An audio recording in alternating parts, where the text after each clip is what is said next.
Welcome to our deep dive. Today we're looking at Cal Newport's book, So Good They Can't Ignore You. Yeah.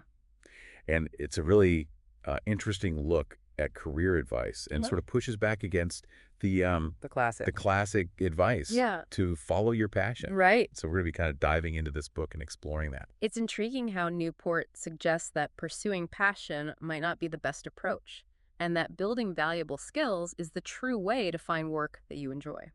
Yeah. And so um, he actually starts off with a story about this guy, Thomas, who is captivated by Zen Buddhism Oh, okay. and joins a monastery, Interesting. but ends up actually finding it very disillusioning. Huh. So how does that challenge the idea of having a pre-existing passion? Well, I think, it really challenges the notion that there's this like dream job out there Right, right. that you're supposed to discover. You're just supposed to find it. Yeah, and so he uses that as a starting point to kind of unpack that. So it's like a cautionary tale against just blindly following what you think you're passionate about. Right, and then he kind of moves into looking at this project called Road Trip Nation. Road Trip Nation. Have you heard of that? I have not. So it's this project where this group of friends basically interviews all these people who have these like really interesting Okay. careers, Yeah. and what they find is that most of these people didn't start out with like this Burning passion. burning passion, right? Yeah. It was more like they developed these valuable skills over time. So they kind of stumbled upon it through their work and through honing their skills. Exactly. And so he even uses Steve Jobs as an example. Oh, wow. Okay. So like Steve Jobs didn't set out to be They like, to revolutionize the tech industry. right. Yeah. He didn't have that. It kind of emerged Step in here. passion. It's like just things. it emerges after we become really good at something. Right. It's more about cultivating a skill set, Yeah. and then the passion comes afterwards. Yeah. Yeah. And so then he talks about Ira Glass, Ira Glass. who's the guy behind This American Life. Oh, yeah. Yeah. And he really emphasizes this idea of like, forcing yourself through the work. So you have to work hard in order to actually develop those skills? Yes. And then he quotes Ira Glass saying, What does he say? nobody tells this to people who are beginners. Right. And I really wish someone had told this to me. Me too. Like, all of us who do creative work, Yeah. we get into it because we have good taste. Right. We enjoy it. But there's this gap Between. because like when you're starting out, Yeah, you're not very good. what you're making isn't so good. Right. It's only by going through a volume of work that you will close that gap You get better and better. and your work will be as good as your ambitions. So he's saying just do the work, basically. Yeah, and so that really connects with what a lot of these people in Road Trip Nation said too. If they just kept doing They it. kept doing, yeah, like there was a guy, Al Merrick, who's a surfboard shaper. Mm. You know? And then William Morris, who's a glass blower. Interesting. All these people who have mastered their craft. And they just kept going even when it wasn't good. Yeah. So that kind of brings us to this idea of deliberate practice. Deliberate practice. Have you heard of that? I have heard of it in the context of like music and athletes. Right. Yeah, but I'm not really sure how it applies to other things. Well, that's what's interesting about Newport's book is he takes that concept of deliberate practice, which has been studied a lot Yeah. in those areas, Okay. and applies it to knowledge work. So can you explain what deliberate practice is? So basically, deliberate practice is about pushing yourself beyond your comfort zone Okay. and constantly seeking feedback. So you're constantly trying to improve. Yeah, it's not just mindlessly doing something. So how does that relate to like career capital? Well, he uses this example of a bluegrass guitarist named Jordan Tice, Okay. who's known for having this really rigorous practice regimen. And he says that like, the average guitar player, they might like noodle around on the guitar Yeah. for like an hour a day or something, Right. but they're not really Focusing. focusing on specific skills. So they're not actually improving. They're just kind of like enjoying themselves. Yeah. Whereas someone like Jordan Tice is really like Honing in. honing in. Yeah. Okay. And so that's the difference between like just kind of casually doing something Okay. and actually deliberately practicing. And that's how you build career capital. Exactly. Okay, so what is career capital? So career capital is basically the rare and valuable skills that make you so good. So good. They can't ignore you. Okay, I like that. Right? So it's like you have this skill set that's so potent Powerful. Yeah. Okay, that you become indispensable. I see. And so he talks about these two guys, Alex Berger, Okay. who's a successful television writer, Okay. and Mike Jackson, who's a clean tech venture capitalist at this company called Wesley Group. And both of these guys, they kind of strategically built their career capital. So how did they do that? Well, Alex Berger, he um, he was constantly seeking feedback on his writing. He Uh, was pushing himself to take on multiple projects At the same time. at the same time. And he was even doing all of this while he had a demanding day job. Wow. He sounds busy. Yeah. Okay, so he was really putting in the work. And then Mike Jackson, he focused on acquiring relevant skills even before he knew what his exact career path is going to be. So he was just like learning a bunch of stuff. Yeah, he's learning about finance, Mhm. energy markets, So entrepreneurship. he was preparing himself. Yeah, and so when this opportunity came up at Wesley Group, he was perfectly positioned. Wow. So they both reached incredible heights in competitive fields by really just focusing on those skills. Yeah, and so that's a really good illustration of like how this career capital can really pay off. So it's like an investment. It is an Yeah, investment. okay, that makes sense. But then he also cautions against this thing called the control trap. The control. Yeah, have you ever heard of that? I have not. What is that? So the control trap is basically when you crave more control in your career, Okay. but you don't actually have the career capital to leverage. Oh, I see. Like you want to be your own boss, Right. but you don't have the skills To back it up. to back it up. Yeah. Okay. So he tells this story about this woman named Jane Okay. who drops out of college Oh, wow. to pursue this unconventional lifestyle. Interesting. But she ends up struggling financially Yeah. because she doesn't have the skills to support herself. So she fell into the control trap. She did, yeah. Yeah. And then he contrasts that with these two other guys, Who are they? Joe Duffy, who's a logo designer, Okay. and Ryan Voiland, who co-owns this farm called Red Fire Farm. Okay. And both of these guys, they strategically acquired career capital Before going out on their before making these bold moves. own. Okay, so they avoided the trap. They did, yeah. And so that kind of highlights the importance of like balancing, mission? yeah, your ambition with like the skills and the resources that you need. That makes sense. And so that kind of brings us to this concept of mission. Mission. Yeah, and he talks about how having a mission can be really powerful. So it's not just about the skills, it's also about having a purpose. Exactly. And so, What does he say about finding your mission? well, he uses this example of Pardis Sabeti, Okay. who's a Harvard professor, and she's known for her infectious disease research. Oh, wow.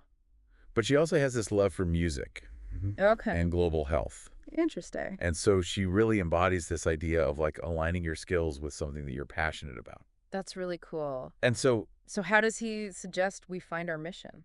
well, he actually challenges this notion that missions are just like stumbled upon. Like you just find it? Yeah, he says that it requires a deep understanding of your field Okay. and a willingness to experiment. So you have to kind of actively search for it. Yeah, and he introduces this concept of little bets. Little bits. Has he heard of that? Yeah. I have not. So basically, it's this idea of like taking on these small, achievable projects Oh, okay. to test out ideas. Like experiments. Yeah, and so he uses this example of Kirk French, who's an archaeologist. Okay. And he found his mission through a series of these little bets. So he was just trying different things out? Yeah, and it eventually led him to create this successful TV show Wow, that's cool. that blends archaeology with like personal stories. Interesting. So it's like a low-risk way to explore different avenues? Exactly. Okay. And then that brings us to this idea of remarkability. Remarkability. Yeah, and so he talks about how it's important to pursue projects that are unique. That stand out. Yeah, and attention grabbing. So don't just be average. Right. Okay. And he uses this example of Giles Bowkett, Val's back. who's a programmer. Okay. And he gained a lot of recognition for creating these innovative software programs. So he was doing something different. Yeah, and so he really emphasizes this idea of like, finding ways to make your work memorable. So you're not just blending in. Exactly. Okay, that makes sense. So we've covered a lot of ground in this first part of our deep dive. Yeah, we have. Okay, so in part one, we talked about deliberate practice and how it helps you build career capital. Right. It's all about like really honing your skills and making yourself indispensable. Exactly. And Newport actually argues that knowledge workers can really benefit from embracing deliberate practice. Yeah, like we usually associate it with like musicians and athletes, Right. saying that knowledge workers can use it too. To get ahead. Yeah. Yeah. And he even outlines a 5-step process for incorporating it into our work lives. Okay, so what are those 5 steps? Well, the first one is to identify a high-quality training resource. So like finding the best teachers or mentors in your field? Exactly. Like if you're an aspiring writer, maybe you immerse yourself in like classic literature, or you find a really experienced author to mentor you. Okay, that makes sense. And then the second step is to break down the skill that you're trying to master into smaller components. So instead of trying to learn everything at once, you focus on specific aspects. Yeah, it's about like not getting overwhelmed and like making steady progress. Okay, so what's step 3? Step 3 is to start with simpler tasks related to the skill. So like practicing the basics. Exactly. Like if you're learning to code, you might start with like simple exercises Yeah.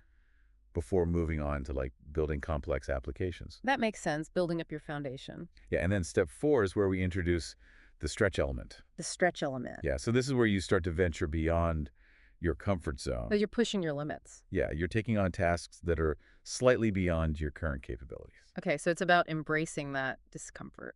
Exactly. And Newport actually calls this like stretching and destroying. Stretching and destroy. Yeah, because it can be really mentally taxing and you might even experience setbacks. But that's part of the process. It is, yeah. And then the final step is all about patience. Yeah, he really emphasizes that acquiring true mastery takes time and dedication. It's not going to happen overnight. No, it's a marathon, not a sprint. So, like, even the greats, they had to put in the time. Yeah, he even mentions Steve Martin. Steve Martin, the comedian. Yeah, he actually practiced the banjo for 40 years 40 years. before he felt like he had reached a level of mastery that he was satisfied with. Wow. That's dedication. It is, yeah. Hmm. And so it's a good reminder that becoming so good they can't ignore you is a long game. Okay, so we've talked about the steps of deliberate practice, but how does it actually connect to building career capital?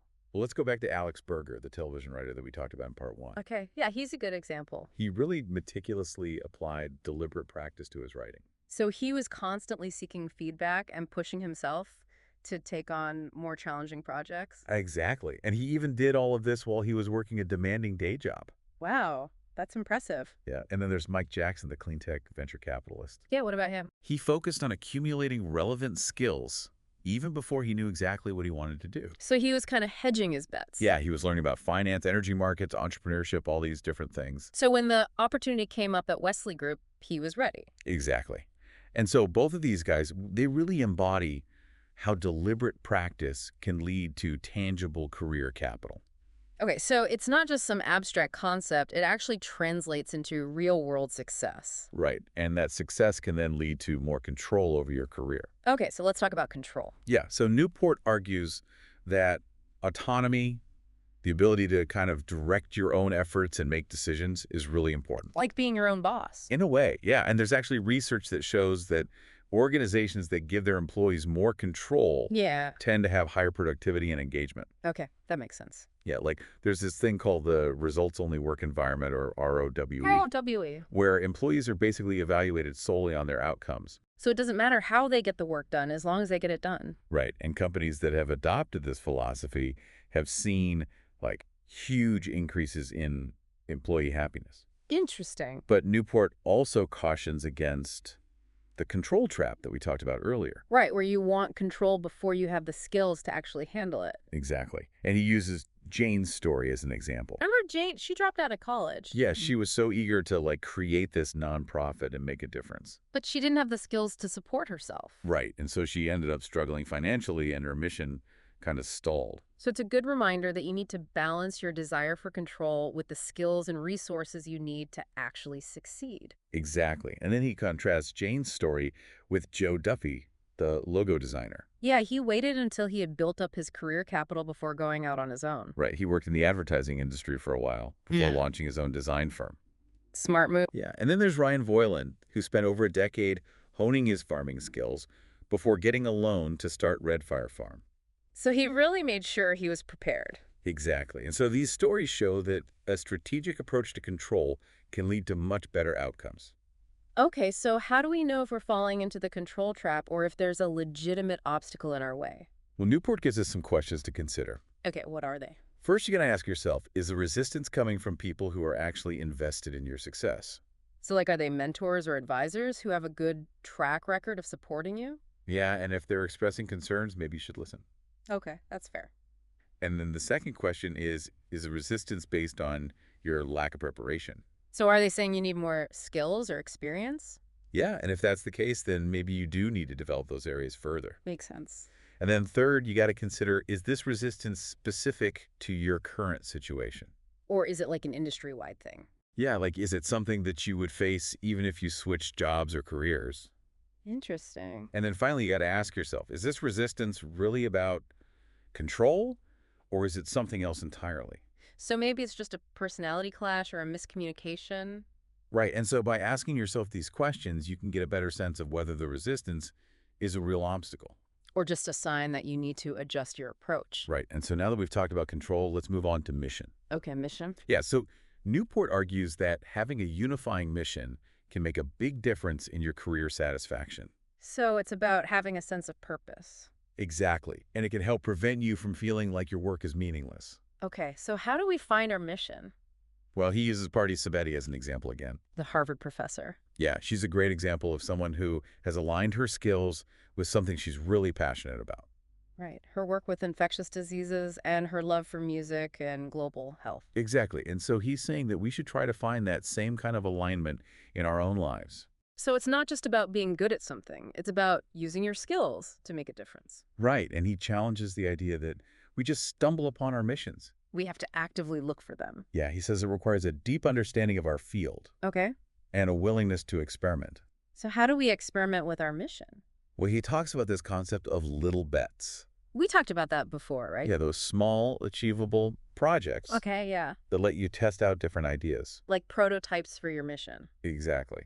And he uses Kirk French, the archaeologist, as an example. Oh, yeah. He found his mission through a series of little bets. Yeah, he ended up creating that successful TV show that combined his love of archaeology with storytelling. So he was able to merge his interests. Yeah, and so those little bets can help you figure out what truly resonates with you. So it's about trying different things and seeing what sticks. Exactly. And then in addition to those little bets, he also emphasizes the importance of remarkability. Remarkability. Yeah, making sure that your projects stand out and capture attention. So don't be afraid to be a little bit different. Right, and he uses Giles Bucket, the programmer, as an example. He was the guy who made those innovative software programs. Yeah, he deliberately tried to create software that was both technically impressive and aesthetically pleasing. So he made his work memorable. Exactly, and that helped him gain recognition and more control over his career. Okay, so we've got little bets and remarkability to help us find our mission, but how does career capital fit into all of this?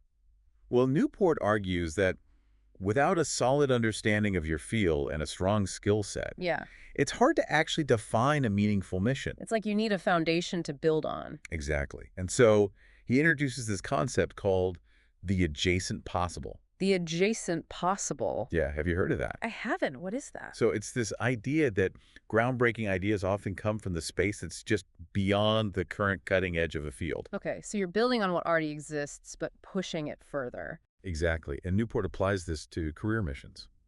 Okay, so how does that work?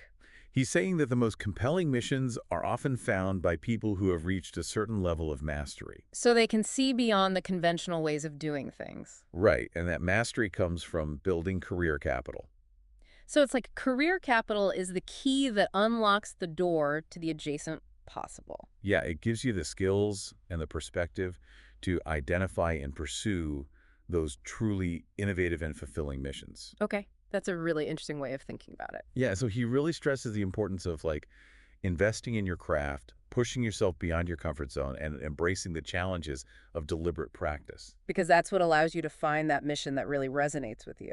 Exactly. And so in addition to like little bets and remarkability, he also talks about two other tactics that can help you bridge the gap between a mission idea and actually making it happen. Okay, what are those tactics? So the first one is systematically experimenting with what he calls proto-missions. Proto-missions. Yeah, so these are like smaller scale versions of your larger mission. So it's like a test run. Yeah, exactly. And they allow you to try different approaches, gather feedback, and refine your vision. So it's a low-risk way to see if your mission is actually viable. Right. And then the second tactic is to adopt a marketing mindset. A marketing mindset. Yeah, so this is about studying how successful marketing campaigns work Okay.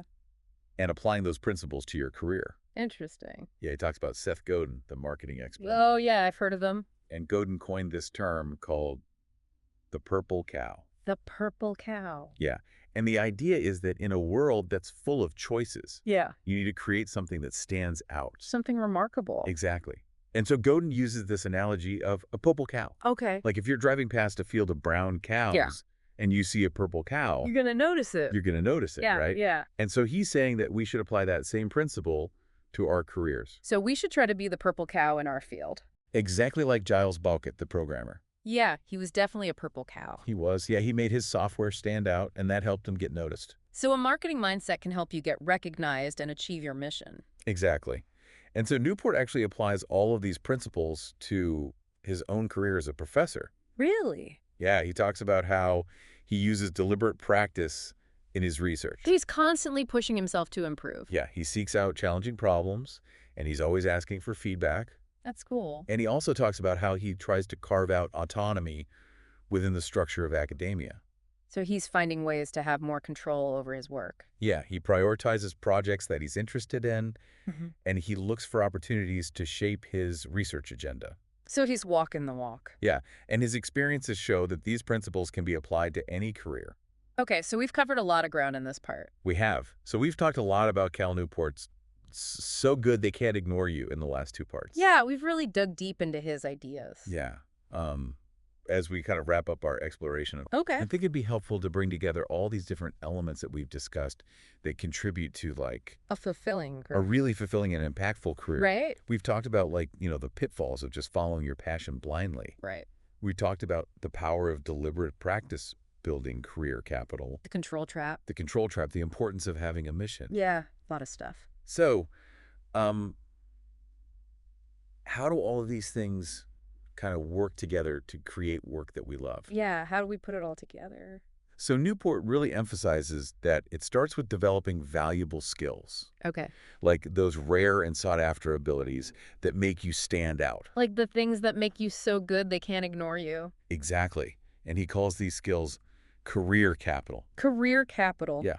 And he says that this career capital is like currency. Oh. It allows you to acquire the traits that really define fulfilling work, Hmm. like autonomy, mastery, and purpose. So those are the things that we should be aiming for. Yeah, and by becoming so good, they can't ignore you. Right. You gain the leverage to shape your work life.